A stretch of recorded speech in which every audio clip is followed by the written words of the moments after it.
And now,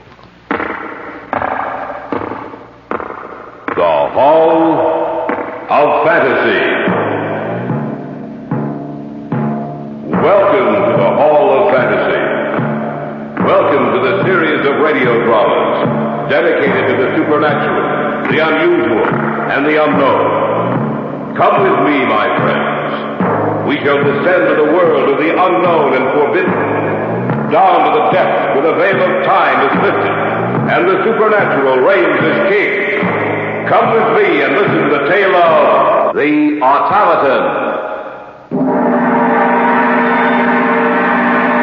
Over here is what I call its brain. Put the power on, Elizabeth. Yes, Father. I've only begun on the binary system, but watch. Why, it's moving. It's sitting up. Yes.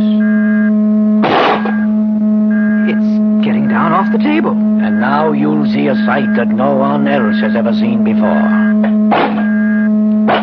It's walking around the laboratory. Yes, you're witnessing the first movements of a new creation, superior to man in that it will never tire, a servant to man. For that will be its place in the future. A machine that looks like a man and will be able to think like one. The Hall of Fantasy will present the Automaton in just a moment. I first met Dr. Eric Ziegler at the Conference on Scientific Research. I knew of him, of course. His name was famous throughout the world as one of the foremost experts on automatic control. It was the closing session of the conference when he made his now famous speech. And in conclusion, gentlemen, may I say that mankind can expect his technological advance to continue. He can look forward to the future in the secure knowledge that his life will become easier and longer through the advances we make. That he will be free to direct his energies towards the conquering of new frontiers, bringing him closer to the day when he will stand alone over all the universe. Bravo! His speech so aroused me that I couldn't help making my way to the speaker's platform, pushing my way through the crowd which surrounded him in order to congratulate him. Congratulations, Dr. Ziegler. Dr. Ziegler? Yes? My name is Drake Sheridan. I just wanted to tell you I thought your speech was the best thing I've ever heard. I take that as a compliment coming from you, Dr. Sheridan. I know about your work. Oh, nothing at all compared to yours, sir. Dr. Sheridan, I'd like to talk to you further. Why don't you come to my house this evening? What time? After dinner, about 8:30. Here's my card. Well, thank you, sir. You'll be there? Of course. I'll see you then.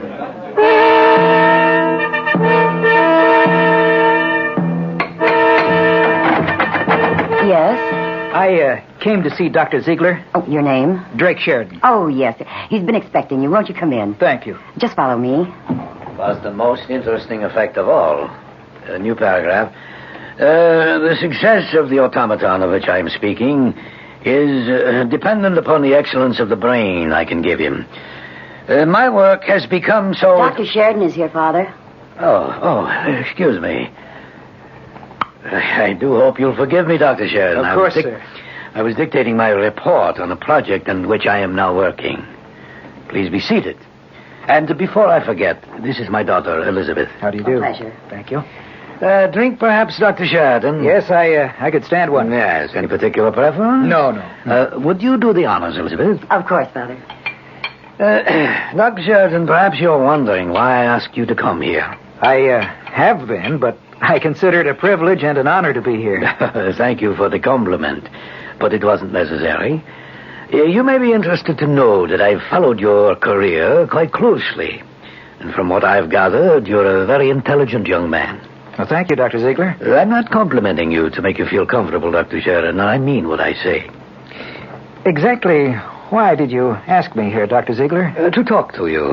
To see what kind of a person you are. And here are your drinks. Oh, thank you. Thank you, my dear. That's just right, Elizabeth. Yes. Dr. Sheridan, I'm going to be completely frank with you. I am working on a private project financed with my own money completely divorced from my work at the Research Institute. Mm-hmm. My daughter has been helping me with this work, but unfortunately she does not have the knowledge nor the training to be of anything more than elementary assistance. I see. I am interested in finding an assistant who will devote his full time with me to the work I am doing. You mean you intend to leave the Institute? Yes. My work is finished there, and besides, I want to devote more time to this particular project of which I'm speaking. What's the nature of your work? Automatic control, of course. Would you be interested in working with me? It's a great honor, sir. I will make it worth your while. Well, I'd like to know exactly what you're working on before I make any decision. I believe I can trust you. I have a building some miles outside of the city which serves as my own personal research laboratory. We might as well drive out there. That is, if you're interested. Why, I certainly am. Good. Elizabeth, get the car from the garage, please. We'll drive out tonight.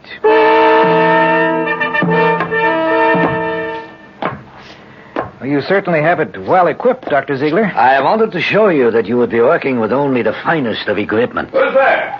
What's that? Oh, that's the watchman. It's nothing to worry about, Bart. Oh, it's you, Dr. Ziegler. I didn't hear you come in. It's all right. He'll check out with you when we leave. All right, sir. Will you open the door, Elizabeth? Of course. All right, let's go in. I'll put on the lights. Now you'll see what I've been working on for the past year. That sheet-draped figure on the table over there, what is it? My newest research project in automatic control. But what... You'll see. It looks like a human body underneath that sheet. Not quite. Here, I'll pull back the sheet. No, it isn't a human body. That's correct. What do you think of it, Sheridan? What do you think of my automaton? Is it finished? Not yet, but soon, with your help. A mechanical man. A robot shaped exactly like a human being. What better form could I give him? After all, our own bodies evolved to what we are today. Why should I attempt to improve on nature? What do you intend doing with him when you finish? Tell him, Elizabeth. Well, this automaton will be able to do all of the hard and painstaking work of mankind without ever getting tired. It can fight his wars. It can be the first to explore outer space. It can free mankind to direct his energies to other channels. I don't know. Oh, come, Sheridan. You look at the automaton as if you thought he was some Frankenstein monster. Believe me, this is the farthest thing from that imaginary creature. This is a work of science. This is not a monster created from the dark recesses of someone's imagination. This is our key to the future.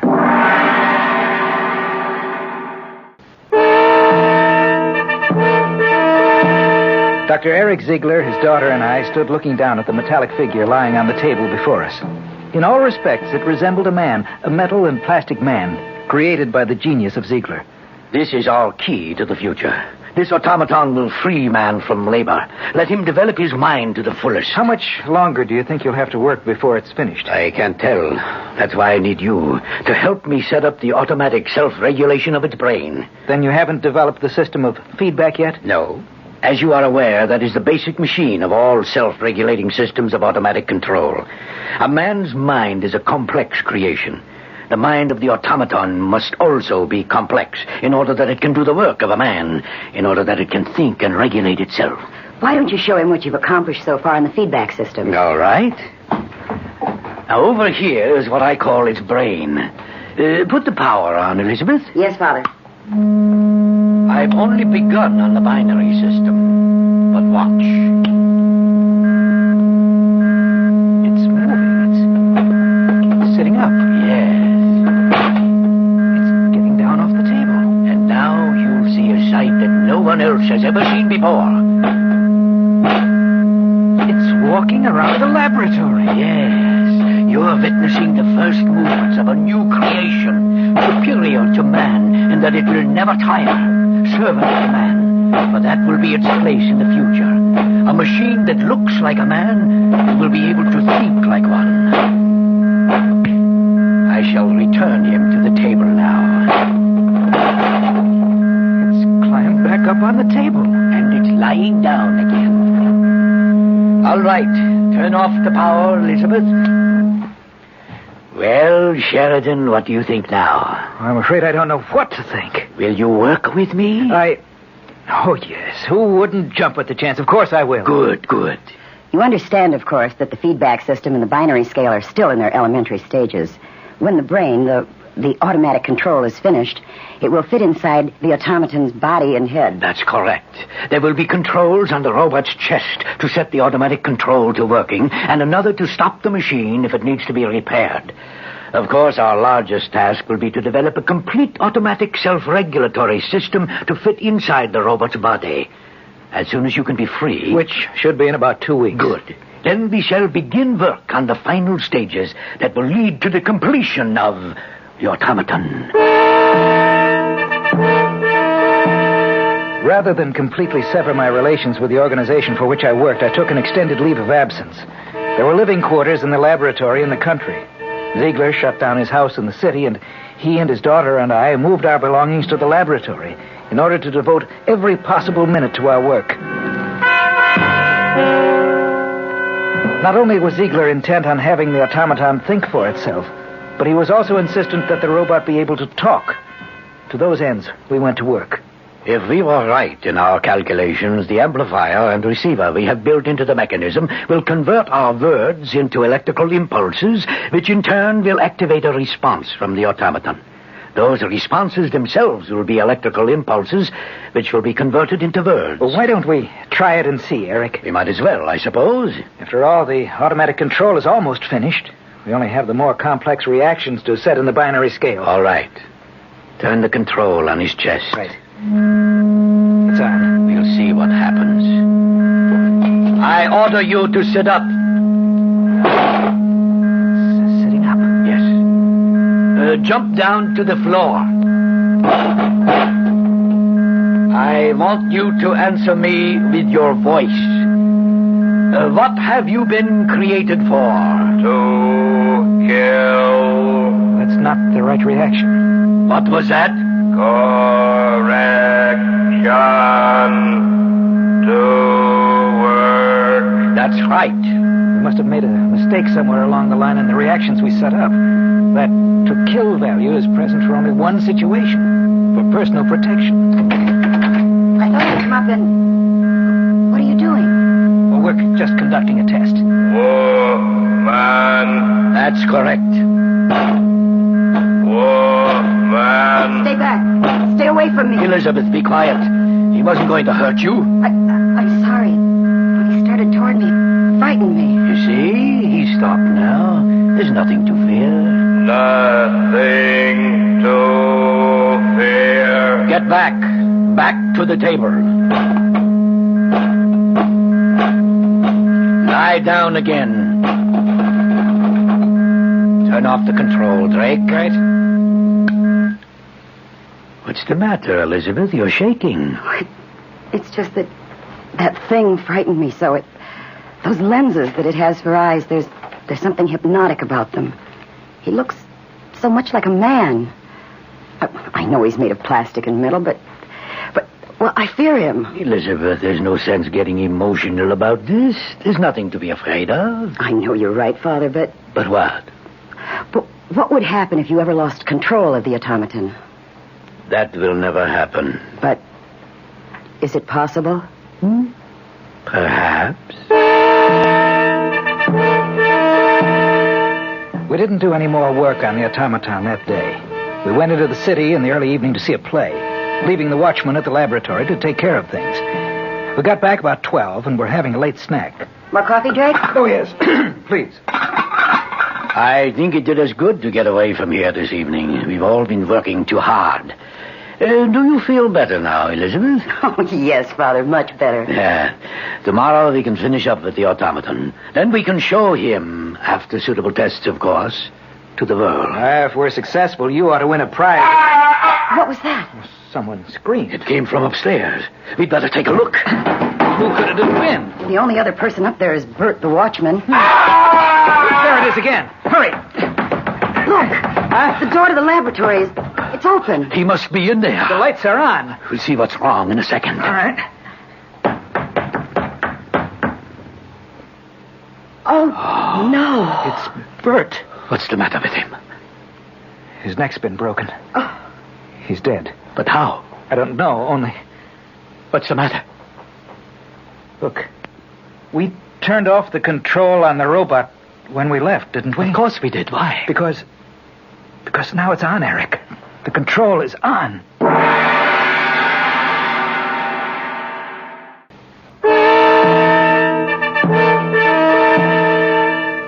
On the floor of the laboratory sprawled the broken body of Bert, the night watchman. A scant few feet away, I stood looking down at the inert form of the automaton. Before we had left the laboratory, we had turned off the control, and now we found it on.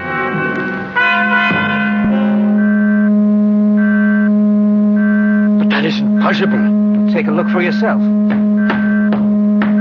The control is on. But we turned it off before we left. Are you sure? Of course, I turned it off myself. How did it get on? Perhaps Bert turned it on. Why should he do that? Perhaps he was curious. But the most important thing to find out is what killed him. The robot? Don't be a fool, Elizabeth. The robot won't kill unless attacked. That's right, Elizabeth. It's the only reason for it to kill. Actually, the reaction was set in the control system for self-preservation. For no other reason than that. That's the only time the automaton is dangerous. Maybe you made a mistake when you set the automatic controls. It's possible that we might have made an error in the feedback system, Eric. And that the automatic selector chose the wrong value. When Bert turned the switch on, the robot thought he was in danger and killed him. We didn't make an error in the feedback system, Drake. We checked each value through 5 times before we placed it in the servo mechanism. You know that as well as I do. Then how did Bert die? I don't know. Master of Man. It's still on. Turn it off.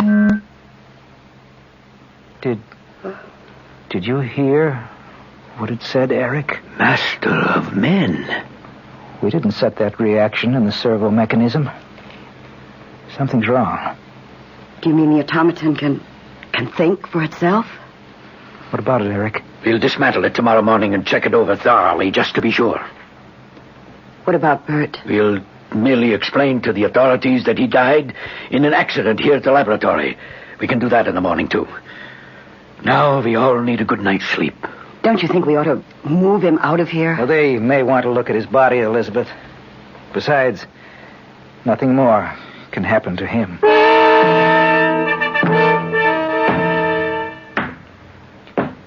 Elizabeth? Who is it? Drake. What are you doing up here on the second floor outside the laboratory? I couldn't sleep. Oh. Well, neither could I.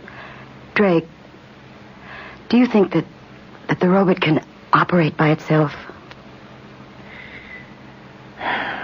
Why do you ask that? I was thinking, what if Bert was merely making his rounds?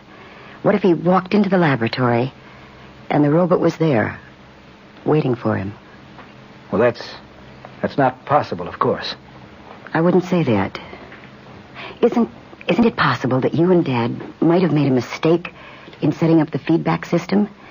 Isn't it possible that there could be an error in the automatic control system that would allow it to operate without being switched on? Operate enough to at least turn the operating switch on? Well, it's possible that there's something comparable to a short in the control system, which would mean that the robot could operate without the control being on. Yes. I want to go in there and take a look at it. Why don't you wait until morning? No, I want to see it tonight. All right. Let's go. Are you sure you want to go inside? Yes. Switch on the lights. Mm-hmm. Well, everything seems to be all right.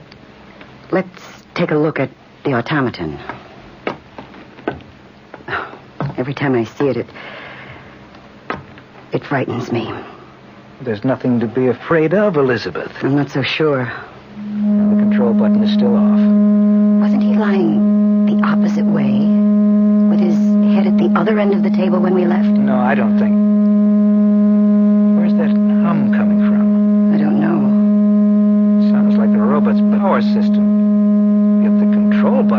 off. Are you sure? Let me get a little closer to it.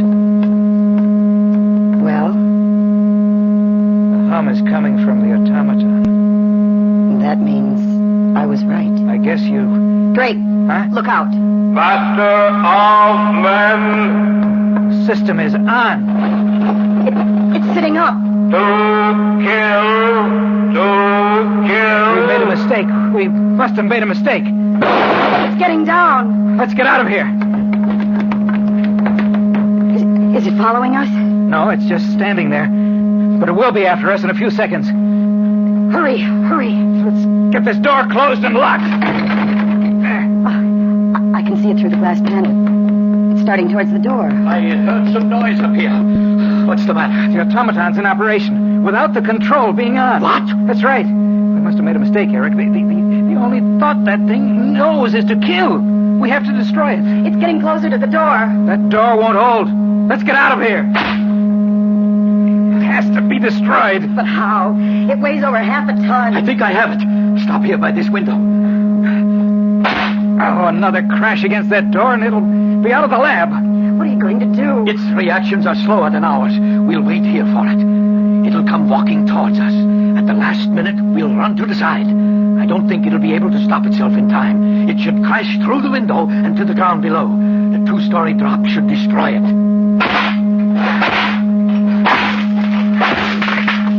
The door's down. I hope your plan works. And if it doesn't, Then we'll have to think of something else. Here he comes. it's looking up and down the hallway for us. Over here! Over here! It sees you. Here it comes. To kill. It's getting closer. When do we move away? Not yet. Master of men, kill all men. It's only a few feet from us. How soon? In a moment. To kill. Now!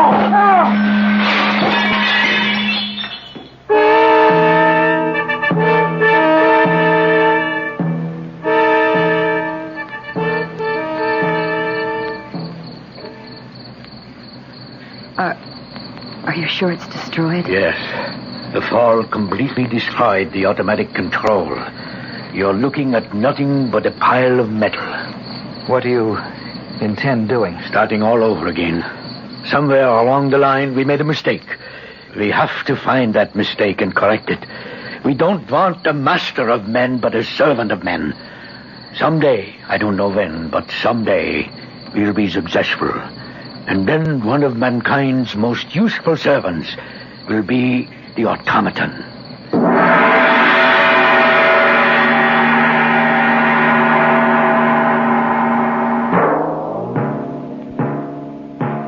So runs tonight's tale of the unusual, the terrifying, the unknown. Join us again when next we journey down the corridors of the Hall of Fantasy to hear another strange tale of the supernatural.